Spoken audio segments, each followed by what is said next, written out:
Good afternoon, and thank you for joining today's wildfire safety webinar. I'm Drew Hansen. I serve as a public information officer for PacifiCorp. I'll be today's host and moderator for this webinar. At Pacific Power, we're making big investments and expanding our capabilities to mitigate the risk of wildfires and build a more resilient system in the face of extreme weather in all seasons. Today, we'll share progress on wildfire safety work, including system hardening, enhanced vegetation management practices, and expanded situational awareness. But before I turn it over to our subject matter experts who will go into detail about that work, just a few housekeeping details. So this webinar is being recorded and it will be available to view at pacificpower.net/wildfire safety. There will be a questions and answer session after the presentation. And to send us those questions or provide us feedback on our wildfire safety program, um, just click the Q&A icon at the top of your screen there. There's little speech bubbles. So you can click that and then you'll be prompted to type in your question. And then after that, you can then submit it.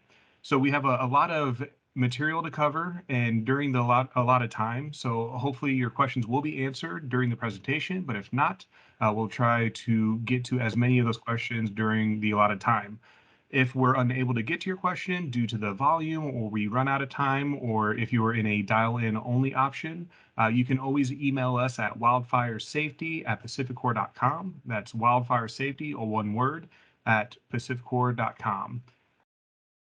And with that, joining us today is Alan Barrett, our Vice President of Operations, and Stephen Vandenberg, our Meteorology Manager. Thank you both for being here, and I will turn it over to Alan.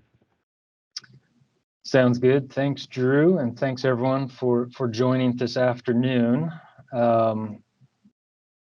So on your screen is basically the agenda of what we plan on uncovering as we talk about Wildfire Mitigation Plan. And so I'll start by reviewing the company's plan development and the journey we've been on, and then we'll dive into the plan itself, touching on the key elements, such as what you see on the screen there, the baseline risk assessment, the strategic programs and system hardening, dynamic risk, their situational awareness, the PSPS protocols, and then finally we'll touch on the community outreach and education. Given the short amount of time that we have today, I'll be speaking at a high level, but I would encourage you, if you want further details and want more information, you can dig into the plan itself, which is available on the Pacific Power website. And then there's plenty of more detail in there for you as well. So with that, let's start going through some of the details here. So let's talk about the plan development and journey. So PacifiCorp's 2022 Oregon Wildfire Mitigation Plan, which is also referred to as the Wildfire Protection Plan, so don't get confused by that. But it built upon multiple years of experience across various states. And so you can see that depicted on the slide. Beginning in 2018 with rulemaking in California, we have since expanded our programs to multiple states, either informally or through formal rulemaking. Currently, the company manages wildfire mitigation programs in California, Oregon, Washington, and Utah. And in 2022, our focus in Oregon will be on implementing the new 2022 plan that was filed at the end of last year. This plan reflects a comprehensive or enterprise-wide approach to mitigating risk, which is done by combining input from multiple business units, subject matter experts, and industry best practices. Approximately 50 individuals and over a dozen departments contributed to the elements of the 2022 plan, many of which you can see depicted in the graphic on the lower right side of this slide. Given the comprehensive nature, the plan also includes long-term and multi-year investments. Currently, we plan to invest approximately $500 million in the coming years with wildfire mitigation.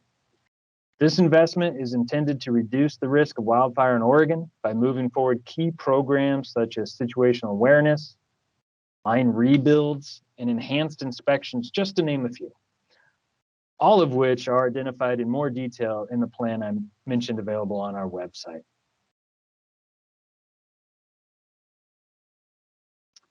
So now let's talk about the foundation of the plan. So it starts with situational awareness. And this is whether through baseline risk modeling, which combines 30 years of historical data and advanced simulations to highlight areas of greatest concern, or through dynamic seasonal risk modeling, which includes weather forecasting, weather monitoring, and fire modeling to understand risk at a very granular level and inform operational protocols and day-to-day decision-making. Once the high priority areas are defined, we move toward increasing the resiliency of the system in those areas. This can be accomplished through programmatic shifts, which focuses on changing the way we maintain our system and tend to have a shorter implementation time period. Examples of this include enhanced inspection programs, the acceleration of condition corrections, or the introduction of enhanced vegetation management practices. Additionally, increasing resilience can be accomplished through longer-term investments, such as the deployment of a covered conductor. This strategy in particular aims to retrofit the system and protect against the impacts of incidental contact, which in turn decreases the risk that the electric line can become a source of a fault or spark. While the system hardening aims to prevent the system from experiencing a fault, another strategy is to facilitate a system that reacts quicker when there is a fault. So this involves replacing our substation relays and line reclosers and fuses with new equipment that has increased capabilities for more sensitive settings and alternate protection and control schemes. So pairing that with the installation of new fault indicators that can facilitate faster restoration during outages. These three guiding principles of situational awareness, system resiliency, and rapid response form the foundation of the plan and form the key elements of the plan, which we'll now walk through.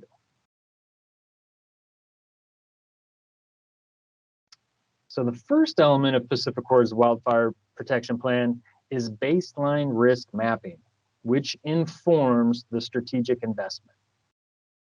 So in Oregon, PacifiCorp provides electricity to approximately 630,000 customers.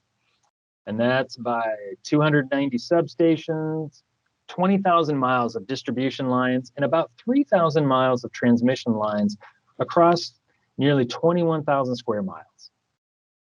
This is where the system-wide elements of our plan may be applied, such as weather station deployment, situational awareness, augmented operational practices, and community education and outreach. As you may notice from the image, our Oregon service territory is very broad. Baseline risk mapping helps take this broader service territory and identify the areas where additional wildfire mitigation efforts are prioritized. We call these areas the Fire High Consequence Areas, or FHCA. The FHCA is grounded in that 30 years of historical meteorological and fire weather data and represents the most probable locations of experienced wildfire risk in Pacific Power's service territory. The FHCA includes approximately 2,300 miles of overhead distribution and 400 miles of overhead transmission, focused mainly in southern Oregon, with a pocket near Hood River as depicted in the map on the slide. Fittingly, the FHCA is also where program shifts are applied, such as changes to asset management or vegetation management practices. And finally, we move to the identification of the PSPS zones, or the Public Safety Power Shutoff zones, which is a subset of the FHCA where significant escalation potential exists due to the wind patterns, vegetation, or population that's in that area. The PSPS zones, which are comprised of approximately 1,300 overhead distribution line miles, are then used to identify and prioritize system hardening and targeted PSPS preparations.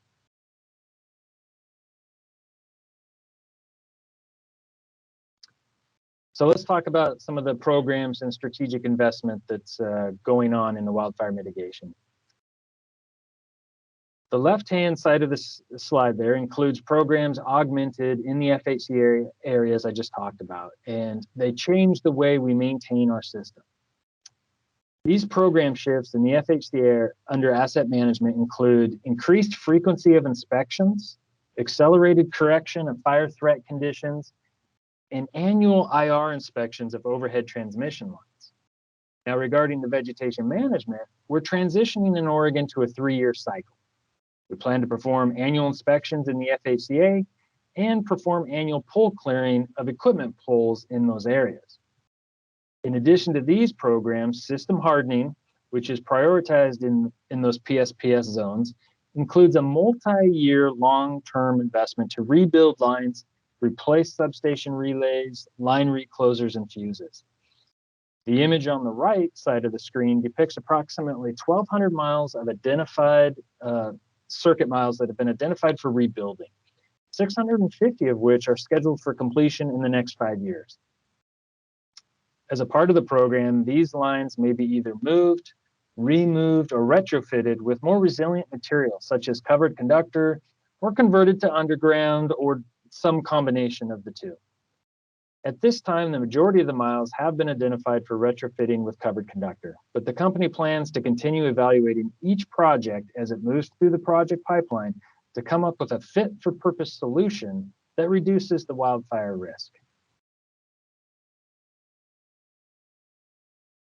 And now here's a more detailed view of the projects that are occurring.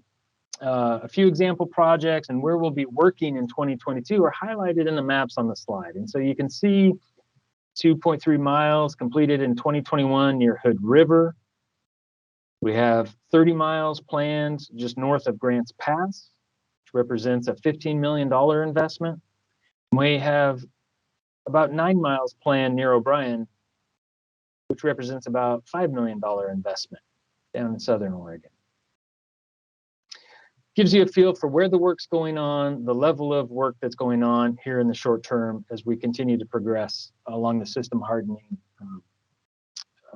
project pipeline. So now I'm going to turn it over to Steve Vanderberg, who's our manager of meteorology, to talk about some of the interesting projects we have going on in that space. Steve?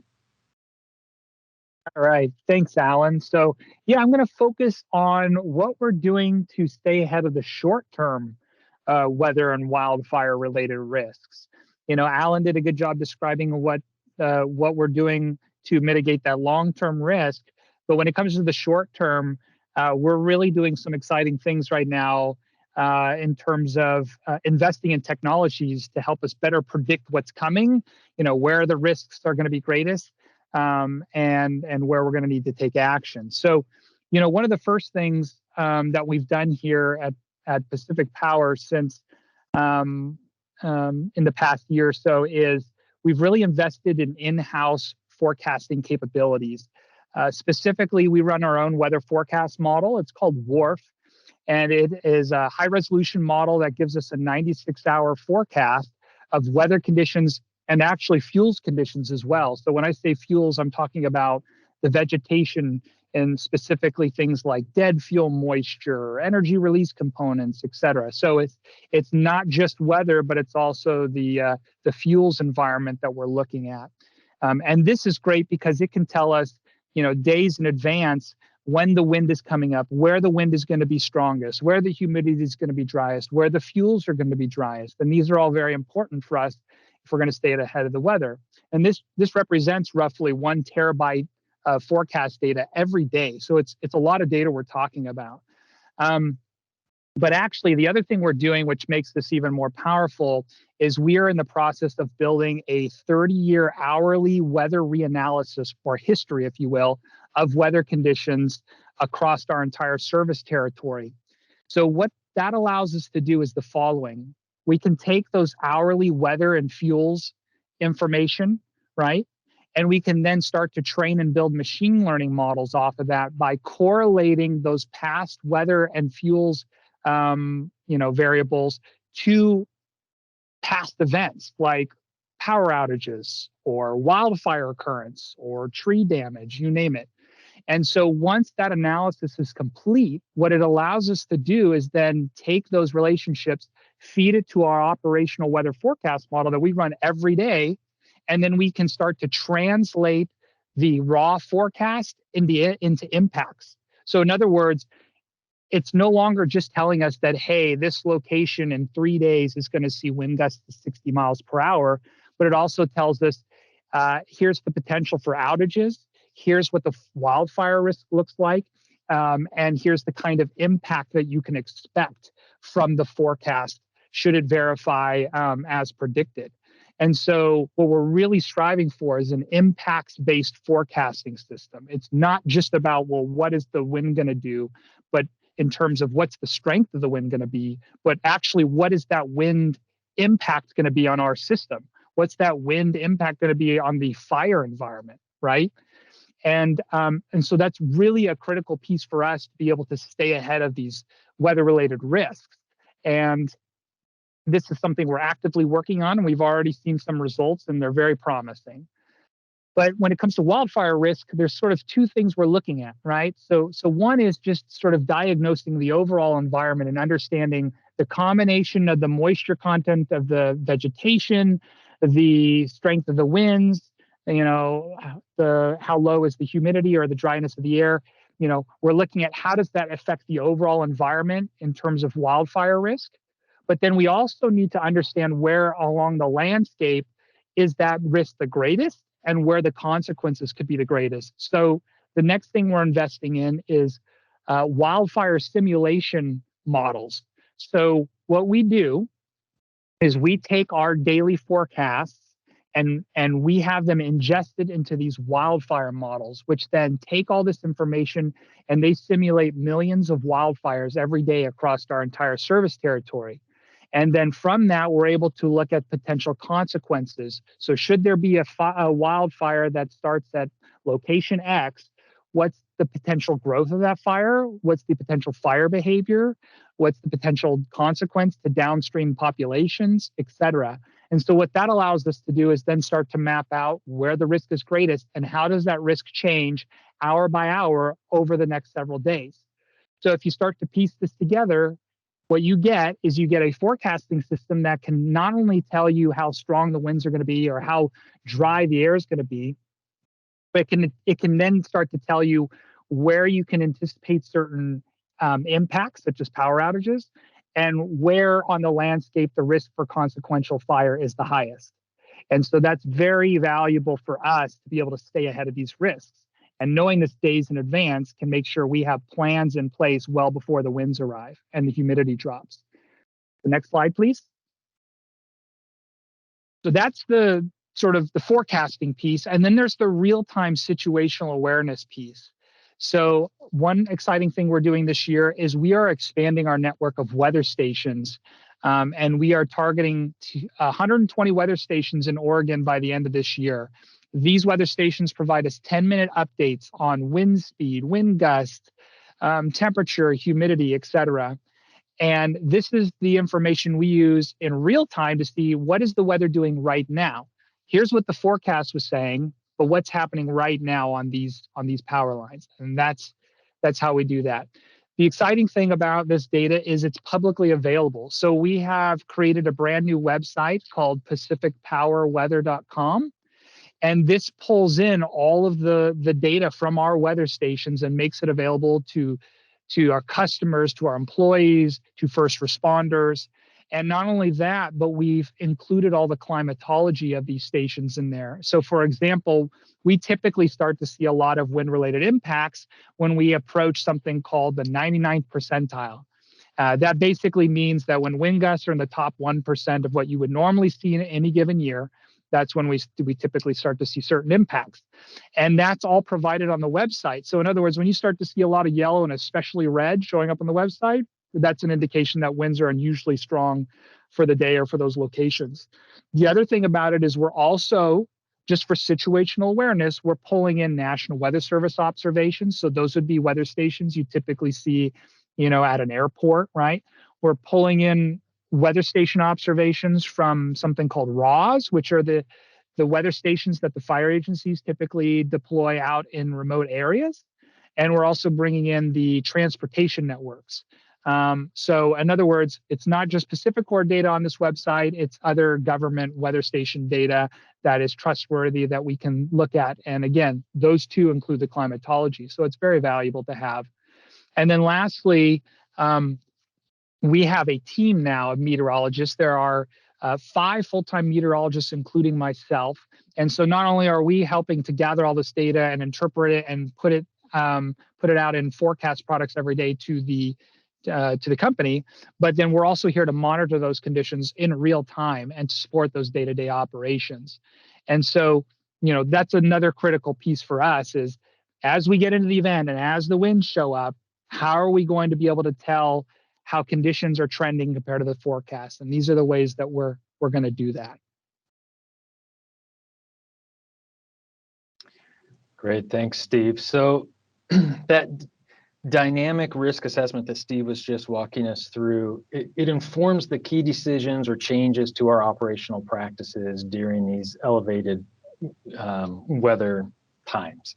So, and these include our risk-based changes to work practices, and so such as augmentation of working hours or redeployment of resources to perform additional patrols, as well as risk-based changes to system operational practices. And now these can come in the form of alternate protection and control schemes that can be faster tripping to identify potential faults faster, increased open times during cycles to allow heat to dissipate, or reduced reclosing attempts.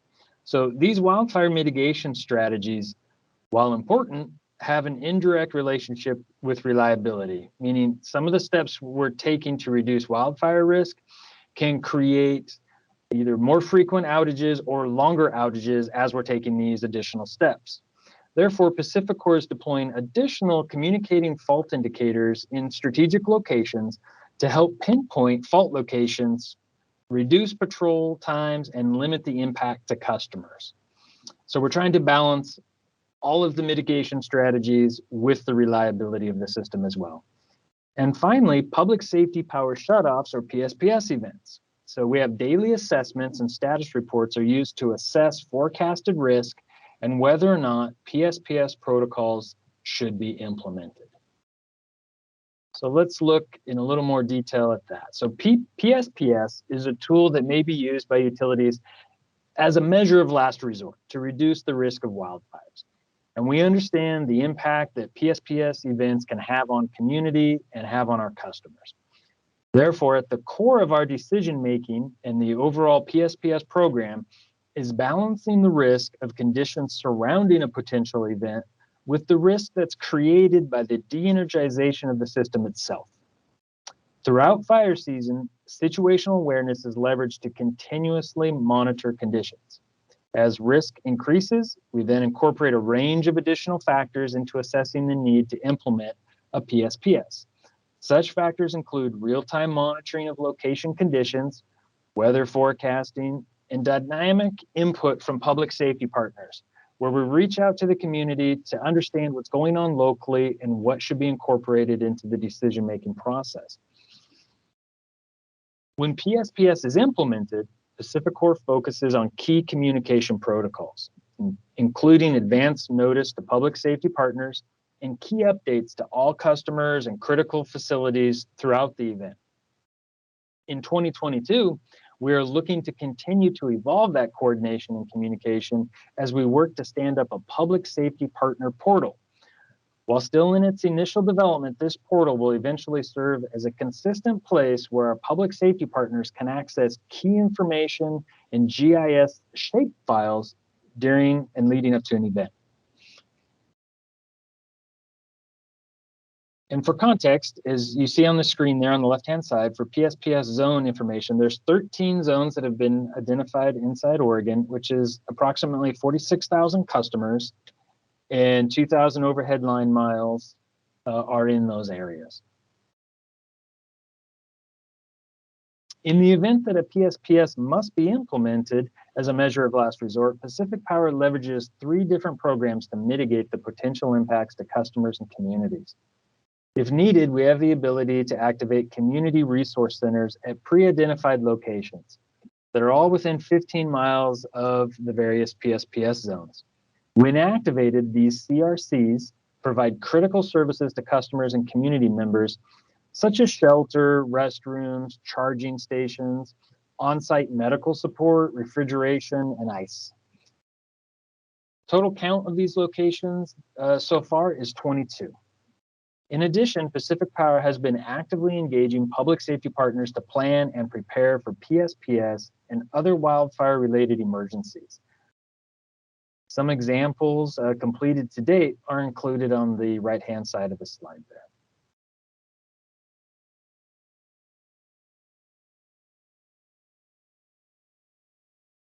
In addition to the investment, protocols, and customer programs, Pacific Power takes a multi-pronged approach throughout the year to ensure preparedness and educate our customers and communities. We facilitate collaborative sessions, such as the tabletop exercises with public safety partners, where we work with our partners to prepare for potential PSPS events or other emergencies. Additionally, we work to get key information out into the communities we serve via social media, radio campaigns, brochures, and flyers, a few of which can be seen on the slide there as examples. We also host webinars, such as the one that you're listening to today. And these efforts tend to be front-loaded in the year to ensure everyone is prepared for the upcoming fire season. Furthermore, we maintain additional information throughout the year on our website that's available to everyone, and some of those examples are also shown on the screen, and you have the link. So with that, that's our formal presentation of the aspects of the wildfire mitigation plan that we wanted to walk through. And so now we can shift over to the Q&A portion and see if we have any questions in queue that we can answer. Drew, have any questions come in? Not yet, but I do want to say thank you both Alan and Steve for talking about the many aspects of Pacific Power's wildfire safety and mitigation program. It's really good information. We have not received any questions yet. As a reminder, to submit a question, there is a Q&A kind of speech bubble at the top there of your screen with a question mark in the middle. Click that. You'll be prompted to type your question, and then you can click submit, and then we'll be able to see it and answer it. And if for whatever reason, if a question comes to you later, you can always email us at a dedicated email address. That's wildfire safety, all one word, wildfiresafety@pacificorp.com. And another reminder too, that this webinar is being recorded and it will be available to view again at pacificpower.net/wildfire safety. And as we kind of wait for questions to come in, as Alan noted at the end there, that at that wildfire safety webpage, there's a number of resources for our customers and the public to access. And one of those resources is an interactive map that outlines where the potential public safety power shutoff areas are. And you can even type in an address into that map to see if a business or a residence is located within one of those areas for your own planning purposes. So I'll just kind of get things rolling here too. So I know the focus of this webinar is wildfire safety, but Steve, this is a question for you. How does the advanced weather forecasting and situational awareness that you spoke about, how does that help in other seasons, in non-wildfire seasons? Yeah, thanks, Drew. So, obviously our focus is wildfire, but in order to do that, these models are also telling us other useful information that are applicable outside of fire season. For example, how much snow or ice we might see. It tells us things about lightning events, such as thunderstorms, right? And so even though, again, our focus is a lot on wildfire, the impacts-based forecasting system that we're building can be leveraged throughout the year, 365 days a year, to help us stay ahead of all weather threats, not just wildfire-related threats. So if you think about an ice storm, like the ice storm we had last February 2021, what these models will allow us to do is paint a much more detailed picture of where we could see those significant ice accumulations, and then also the kinds of damages we could potentially see from that, and maybe how many resources we're going to need to be able to respond in a quick and efficient manner. So it's just one example of how we'll be able to use this technology outside of fire season to help with things like winter storms, thunderstorms, et cetera. Thanks, Steve. And Alan, a question for you. So you had mentioned kind of early on in the presentation that a lot of this work is kind of a multi-year staged work, and it's really taking place in those high-risk areas.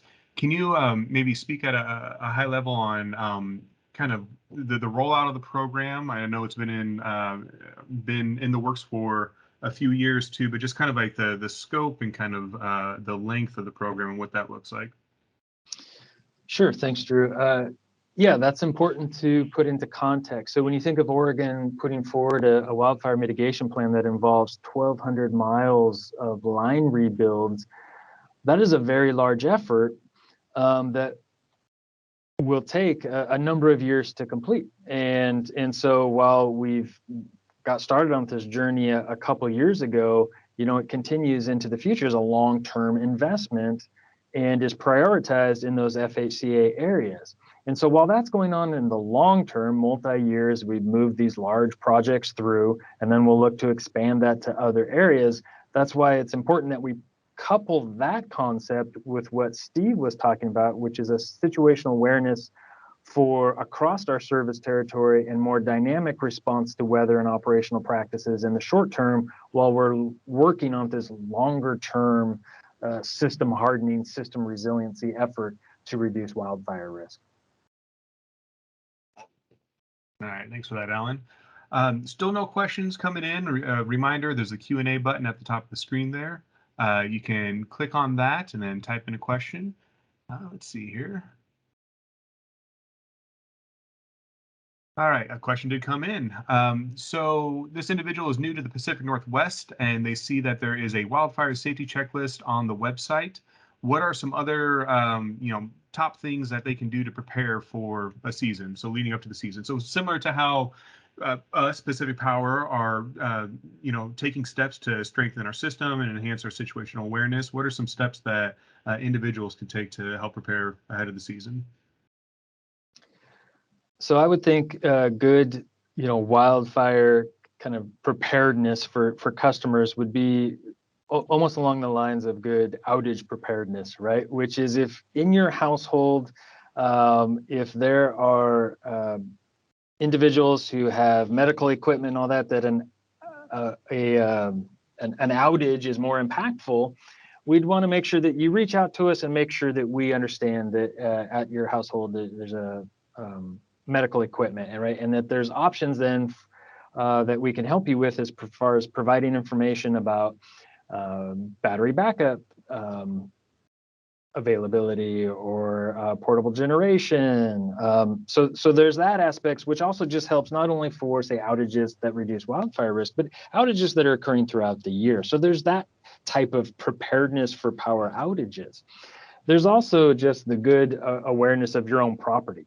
And by creating that defensible space between either, if a wildfire was to come through your neighborhood and area, that you've got the landscaping that keeps those combustible fuels back away from your house. And so we have that information on our website as well. Those are two really good preparedness concepts that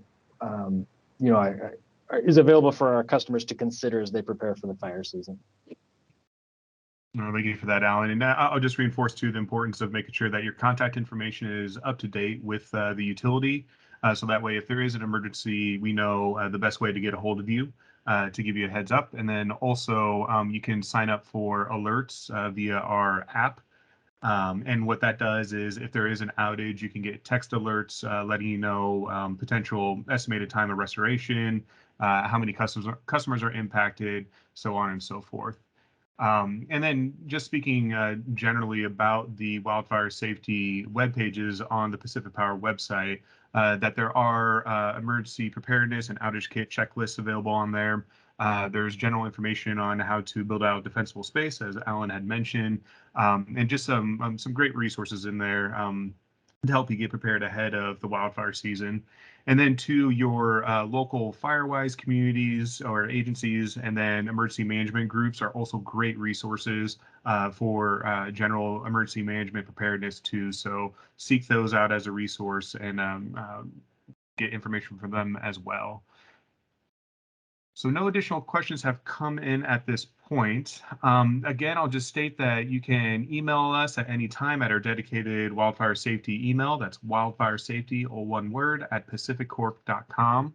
And then check out those resources at pacificpower.net/wildfire safety. A lot of great information and resources on there. With that, let's see here. I think that we have another one that just came in. Okay, no, let's see here.